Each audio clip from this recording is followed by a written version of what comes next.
हम अध्ययन कर रहे हैं वाई सीरीज सॉल्व पेपर, जिसमें आज हम हल करेंगे यूजीसी नेट पेपर 2 हिंदी द्वितीय प्रश्न पत्र दिसंबर 2013 का प्रीवियस पेपर। वीडियो शुरू करने से पहले यदि आप हमारे चैनल पे नए हैं तो चैनल को सब्सक्राइब कर ले। इसी तरह से यूजीसी नेट के सभी प्रीवियस पेपर तथा हिंदी से संबंधित अन्य पठन पाठन के लिए। तो चलिए वीडियो शुरू करते हैं और देखते हैं आज के प्रश्नों को। पहला प्रश्न है, इनमें से कौन सी बोली पश्चिमी हिंदी वर्ग की नहीं है? ऑप्शन है ए अवधी, बी ब्रज, सी बुंदेली और डी कन्नौजी। तो इसका सही आंसर होगा ए अवधी।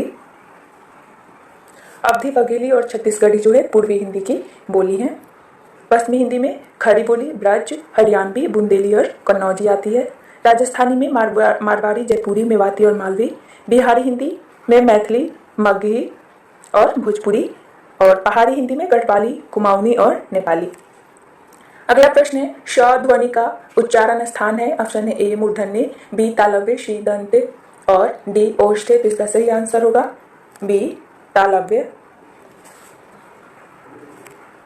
अगला प्रश्न है, अर्धकथानक किस भाषा की रचना है? ऑप्शन है ए अवधी, बी ब्रज, सी बुंदेली और डी राजस्थानी। तो इसका सही आंसर होगा बी ब्रज। अर्धकथानक 1941 ईस्वी में रचित बनारसी दास जैन की आत्मकथा है। यह हिंदी की पहली आत्मकथा मानी जाती है। इसकी भाषा ब्रज है। अगला प्रश्न है, उक्ति व्यक्ति प्रकरण के लेखक कौन है? ऑप्शन है ए पुष्यदंत, बी रोड़ कवि, सी ठाकुर ज्योतिश्वर और डी दामोदर दास। तो इसका सही आंसर होगा डी दामोदर शर्मा। अगला प्रश्न है, उज्ज्वल वरदान चेतना का सौंदर्य जिसे सब कहते हैं, यह जयशंकर प्रसाद के कामायनी के किस सर्ग से लिया गया है? ऑप्शन है ए श्रद्धा, बी आशा, सी लज्जा और डी आनंद। तो इसका सही आंसर होगा सी लज्जा सर्ग से। उज्ज्वल वरदान चेतना का सौंदर्य जिसे सब कहते हैं, जिसमें अनंत अभिलाषा के सपने सब जगते रहते हैं, इस पंक्ति को जयशंकर प्रसाद की भाषा कृति कामायनी के 6वें सर्ग लज्जा से लिया गया है। कामायनी 1935 में प्रकाशित रचना है, जिसमें कुल 15 सर्ग है। अगला प्रश्न है, सुनी है कथा कौन निर्गुण की, रची पची बात बनावत, सगुन सुमेरु प्रगट दखियत, तुम तृण की ओट दुरावत। ये पंक्तियां किसकी है? ऑप्शन है ए सूरदास, बी नंददास, सी कृष्णदास और डी परमानंद दास। तो इसका सही आंसर होगा ए सूरदास। सूरदास को वात्सल्य रस का सम्राट भी कहा जाता है। ये कृष्ण भक्ति शाखा के प्रमुख कवि है। अगला प्रश्न है, आखिरी कलाम काव्य का प्रतिपाद्य विषय है। ऑप्शन है ए इस्लाम दर्शन, बी प्रेमाख्यान, सी लोक संस्कृति और डी युगबोध। तो इसका सही आंसर होगा ए इस्लाम दर्शन। आखिरी कलाम जैसी की रचना है। इसमें बाबर की प्रशंसा के साथ कयामत इस्लाम दर्शन का वर्णन किया गया है। इसमें फारसी अक्षरों का प्रयोग किया गया है। इनकी अन्य रचना पद्मावत 1540 ईस्वी, अखरावट, चित्ररेखा और मसलनामा है।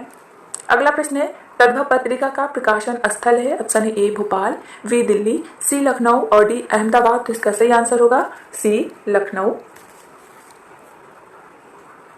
अखिलेश इसके संपादक है तद्भव पत्रिका के, जिसका प्रकाशन वर्ष 1999 है, लखनऊ से प्रकाशित। हरिनारायण कथा देश के संपादक है, 1997 इसका प्रकाशन वर्ष से और दिल्ली से प्रकाशित। पूर्वाग्रह के संपादक अशोक वाजपेयी है, 1974 में प्रकाशित पत्रिका भोपाल से। हिंदी नवजीवन के संपादक महात्मा गांधी है, 1921 में प्रकाशित अहमदाबाद से। अगला प्रश्न है, इनमें से किस कवि का समावेश अज्ञेय संपादित चौथा सप्तक में किया गया? ऑप्शन है ए जगदीश गुप्त, बी सुमन राजे, सी नागार्जुन और डी शंभुनाथ सिंह। तो इसका सही आंसर होगा बी सुमन राजे।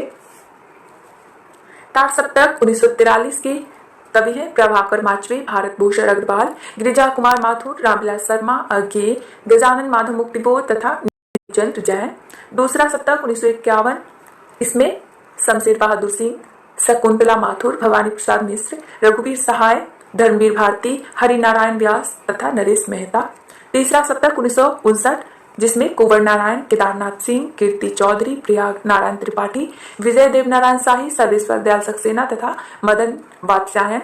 और चौथा सप्तक 1979, और इसमें जो सम्मिलित कवि है अवधेश कुमार, राजकुमार कुंभज, स्वदेश भारती, सुमन राजे, राजेंद्र किशोर, श्री राम शर्मा तथा नंद किशोर आचार्य। प्रत्येक सप्तक में 7-7 कवियों का संग्रह है और चारों सप्तक का संपादन जो है अज्ञेय किए हैं। अगला प्रश्न है कामरेड का कोट किसकी रचना है? Option A Amarkant, B Rajesh Joshi, C Srinjay और डी फणीश्वरनाथ रेड्डी। तो इसका सही आंसर होगा सी सृंजय।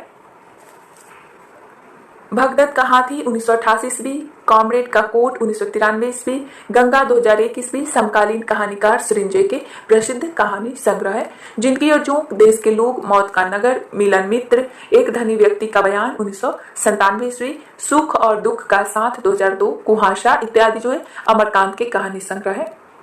फणीश्वरनाथ रेणु का कहानी संग्रह है थुमड़ी 1959, आदिम रात्रि की महक 1967, एक श्रावणी दोपहर की धूप 1984, अच्छे आदमी 1986।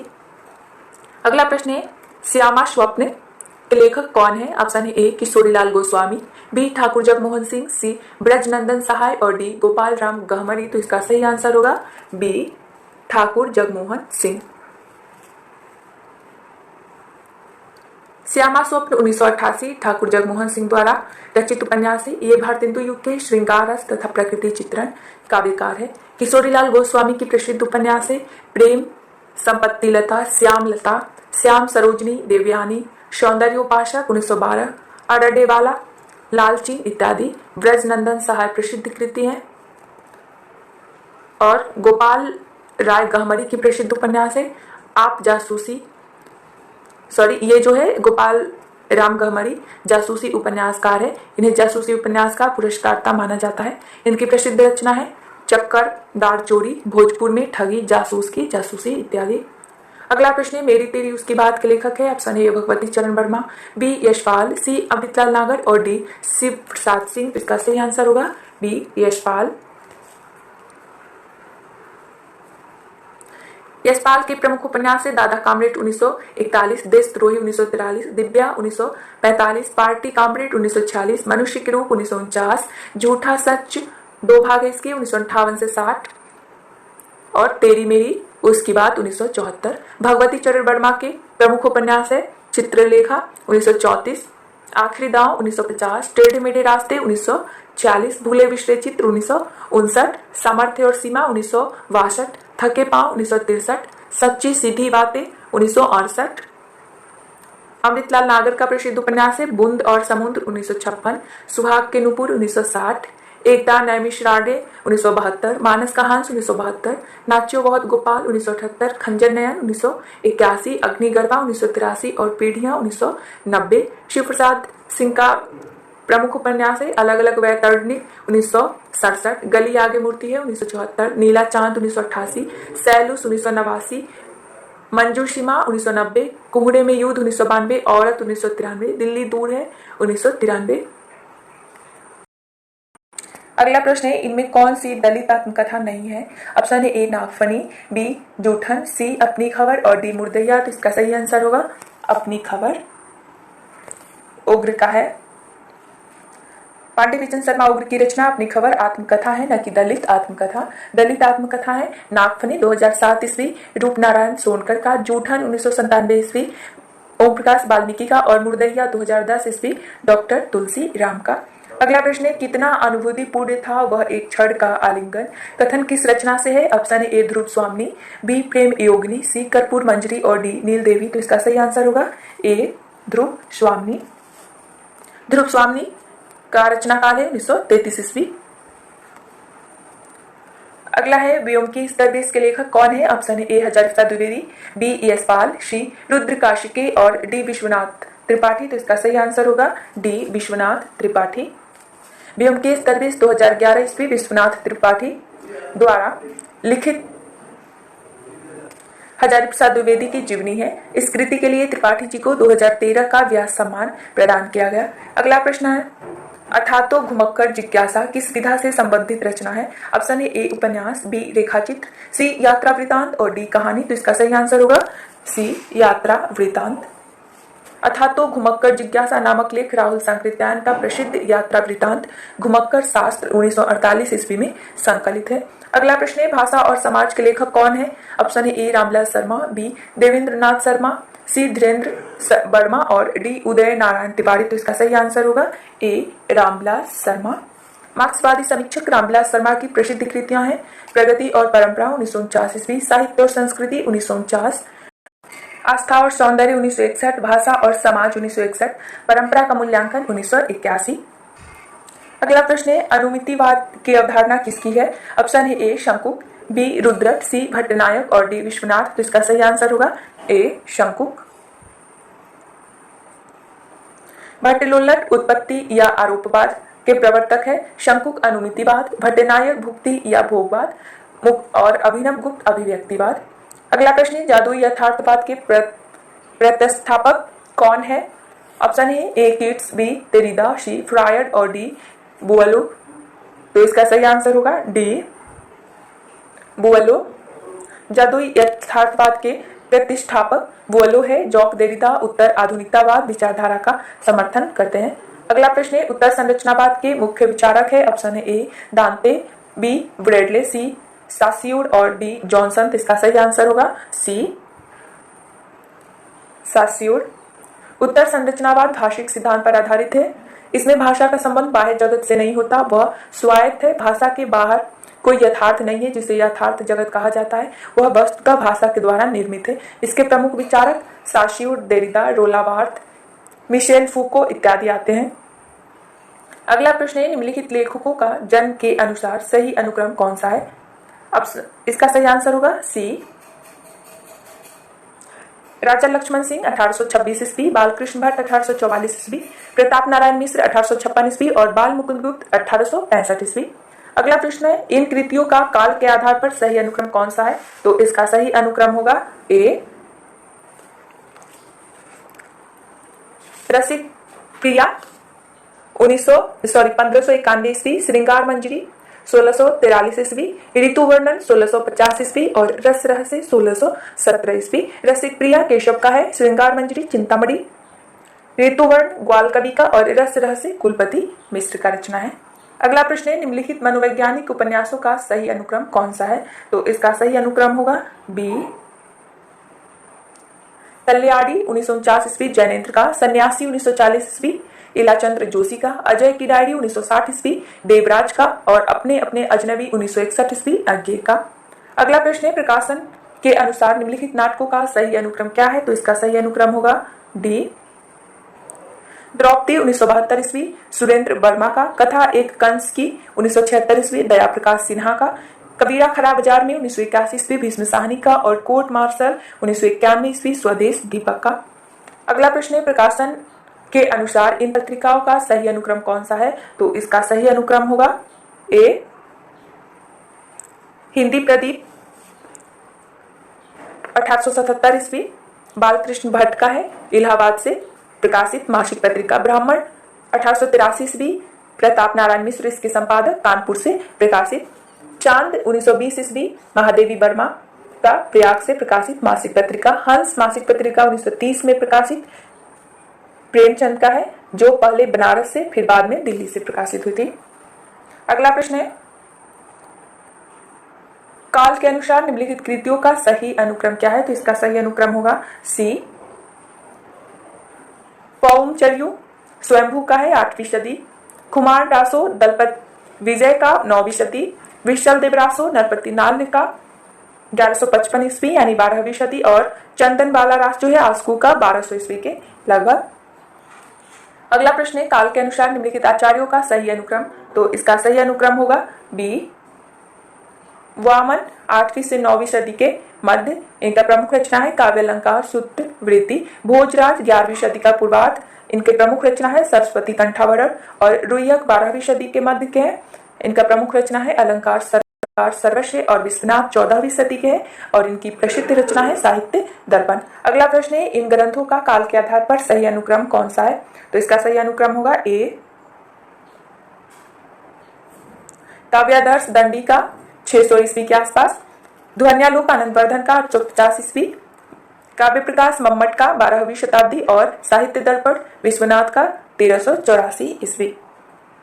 अगला प्रश्न है चरण में मात्राओं की संख्या कम से अधिक के आधार पर मात्रिक छंदों का सही अनुक्रम कौन सा है? तो इसका सही अनुक्रम होगा डी चौपाई में कुल 16 मात्राएं होती है, पीयूष वर्धक में 19, रोला में 24 और गीतिका में 26। यहाँ पर किसी भी ऑप्शन में सही क्रम नहीं दिया गया है, तो सही क्रम यही होगा, चौपाई, उसके बाद पीयूष वर्धक, उसके बाद गीतिका और उसके बाद रोला। अगला प्रश्न है, प्रकाशन वर्ष के अनुसार इन उपन्यासों का सही अनुक्रम क्या है? तो इसका सही अनुक्रम होगा डी। भाग्यवती 1870 ईस्वी, श्रद्धाराम फुल्लौरी का नदी के द्वीप 1951 ईस्वी, अज्ञे का अंधेरे बंद कमरे में 1961 ईस्वी, मोहन डाकेश का और वे वीर 1964 ईस्वी, निर्मल वर्मा का। अगला प्रश्न है, निम्नलिखित पत्रिकाओं को उनके संपादकों के साथ सुमेलित कीजिए। तो इसका सही मेल होगा कवि वचन सुधा, भारतेंदु हरिश्चंद्र, ब्राह्मण प्रताप नारायण मिश्र, हिंदी प्रदीप बालकृष्ण भट्ट और विश्व भारती हजारी प्रसाद द्विवेदी। कवि वचन सुधार 1868 ईस्वी, ब्राह्मण 1883 ईस्वी, हंस 1930 ईस्वी और हिंदी प्रदीप 1877 ईस्वी। अगला प्रश्न है, निम्नलिखित कृतियों को उनके रचनाकारों के साथ सुमेलित कीजिए। तो इसका सही मेल होगा मैंने स्मृति के दीप जलाए, रामनाथ सुमन, भाव की तीर्थ यात्रा, विष्णु प्रभाकर, वे दिन वे लोग, श्री पूजन सहाय, वन तुलसी की गंध, फणीश्वरनाथ रेडू। मैंने स्मृति के दीप जलाए 1876 ईस्वी, भाव यानी यादों की तीर्थ यात्रा 1981 ईस्वी, वे दिन वे लोग 1965 ईस्वी, वन तुलसी की गंध 1984 ईस्वी और पथ के साथी महादेवी वर्मा का 1956 ईस्वी। अगला प्रश्न है, निम्नलिखित कृतियों को उनके विधा रूपों के साथ सुमेलित कीजिए। तो इसका सही मेल होगा एक कंठ विस्पाई जो है गीति नाट्य है, अन्या से अनन्या आत्मकथा, एक बूंद सहसा उछली यात्रा वृतांत और उत्तर योगी श्री अरविंद जीवनी। एक बूंद सहसा उछली 1960 ईस्वी में प्रकाशित यात्रा वृत्तांत है अज्ञे का। एक कंठ विस्पाई 1963 ईस्वी गीतिनाथ नाट्य दुष्यंत कुमार का। उत्तर योगी श्री अरविंद 1970 ईस्वी जीवनी है डॉक्टर शिव प्रसाद सिंह का। वे देवता नहीं 2000 ईस्वी संस्मरण है राजेंद्र यादव का। अन्या से अनन्या 2007 ईस्वी आत्मकथा प्रभा खेतान का। अगला प्रश्न है, निम्नलिखित लंबी कविताओं को उनके कवियों के साथ सुमेलित कीजिए। तो इसका सही मेल होगा, जिसे हम डायरेक्ट यहाँ से देखते हैं, एक साथ नहीं दिया गया है तो हम मेल नहीं कर पा रहे हैं। हरिजन गाथा जो है नागार्जुन का है, बाघ केदारनाथ सिंह का, शिवाजी का पत्र निराला का, पृथ्वी गाथा धर्मवीर भारती का और सबूत अरुण कमल का। अगला प्रश्न है, निम्नलिखित पंक्तियों के साथ उनके लेखकों को सुमेलित कीजिए। तो इसका सही मेल होगा मैं साहित्य को मनुष्य की दृष्टि से देखने का पक्षपाती हूँ, हजारी प्रसाद द्विवेदी। नाद सौंदर्य से कविता की आयु बढ़ती है, रामचंद्र शुक्ल। साहित्य जन समूह के हृदय का विकास है, बालकृष्ण भट्ट। और आचरण की सभ्यता का यह देश ही निराला है, सरदार पूर्ण सिंह। अगला प्रश्न है, निम्नलिखित निबंध संग्रहों को उनके निबंधकारों के साथ सुमेलित कीजिए। मेरे राम का मुकुट भीग रहा है, ये जो है विद्यानिवास मिश्र का है। प्रिया नीलकंठी कुबेरनाथ राय का 1968 ईस्वी। ठेले पर हिमालय धर्मवीर भारती का 1958 ईस्वी। आलोक पर हजारी प्रसाद द्विवेदी का 1972 ईस्वी। चिंतन मुद्रा विष्णु कांत शास्त्री का 1977 ईस्वी। अगला प्रश्न है, निम्नलिखित कवियों को उनकी पंक्तियों के साथ सुमेलित कीजिए। तो इसका सही मेल होगा बात बोलेगी हम नहीं, भेद खोलेगी बात ही, ये जो है शमशेर बहादुर सिंह का है। अज्ञे का है रूपों में एक अरूप सदा लिखता है, रूपों में एक अरूप सदा खिलता है। निराला का है बांधो न नाव इस ठाव बंधु। और पंत का है मुक्त करो नारी को मानव। अगला प्रश्न है, निम्नलिखित पंक्तियों को उनके कवियों के साथ सुमेलित कीजिए। तो इसका सही मेल होगा केसब कहीं न जाए का कहिए, तुलसीदास की पंक्ति है। अविगत गति कुछ कहत न आवे, सूरदास का। राम भगति अनियारे तीरे, कबीरदास की पंक्ति है। जोड़ी लाई रकत कह ले, जयसी की पंक्ति है। बसो मेरे नयनन में, नंदलाल मीरा की पंक्ति है। अगला प्रश्न है, निम्नलिखित कृतियों को उनकी कवि आचार्यों के साथ सुमेलित कीजिए। तो इसका सही मेल होगा रस रहस्य कुलपति मिश्र, रस सारांश भिखारीदास, कवि कुल कल्पतरु चिंतामणि, और ललित ललाम मतिराम। रस रहस्य 1670 ईस्वी, रस सारांश 1742 ईस्वी, कवि कुल कल्पतरु 1650 ईस्वी, ललित ललाम 1661 से 64 के बीच और पद्माभरण पद्माकर का 1810 ईस्वी के लगभग। अगला प्रश्न है, निम्नलिखित रचनाओं को उनकी भाषा के साथ सुमेलित कीजिए। तो इसका सही मेल होगा कवितावली व्रज भाषा,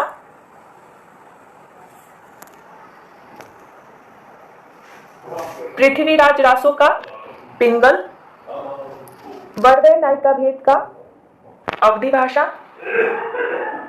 अमीर खुसरो की मुकरियां जो है खरी बोली।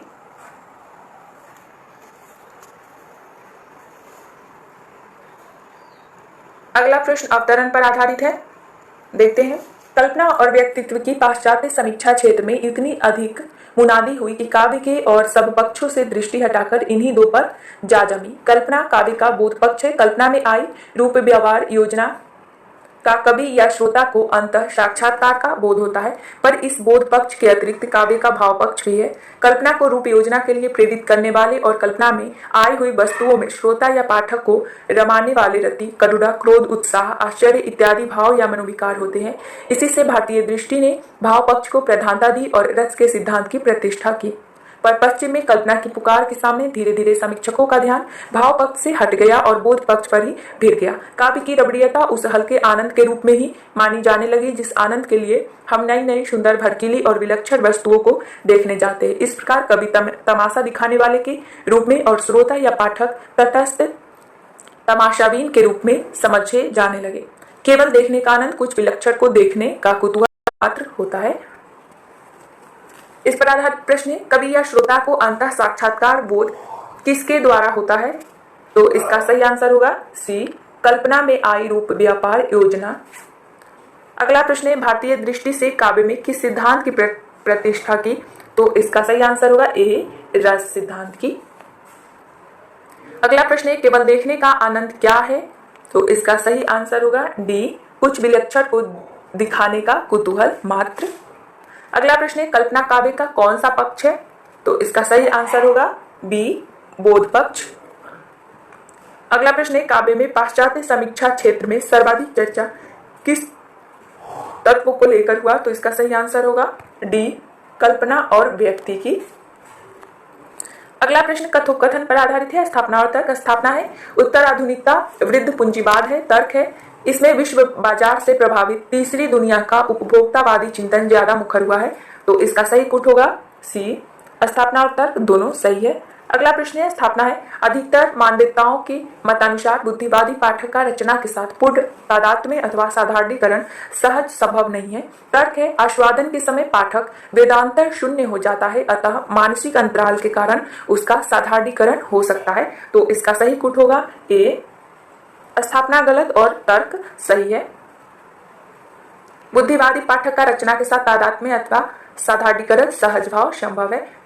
अगला प्रश्न है, स्थापना है वक्रोक्ति स्वतंत्र संप्रदाय न होकर आचार्य कुंतक का एकल मतवाद है। तर्क है संप्रदाय में एकाधिक विचारकों की सहभागिता अनिवार्य होती है, इसे अधिकतर आचार्यों ने अलंकार माना है, संप्रदाय नहीं। तो इसका सही कूट होगा ए, स्थापना और तर्क दोनों सही है। अगला प्रश्न है, स्थापना है रमणीयार्थ प्रतिपादक प्रत्येक शब्द काव्य नहीं होता। तर्क है जब सर्वोत्तम शब्द अपने सर्वोत्तम क्रम में सही वाक्य में सुगठित हो जाता है तब वह काव्य का स्तर प्राप्त करता है। तो इसका सही कूट होगा बी, स्थापना और तर्क दोनों सही है।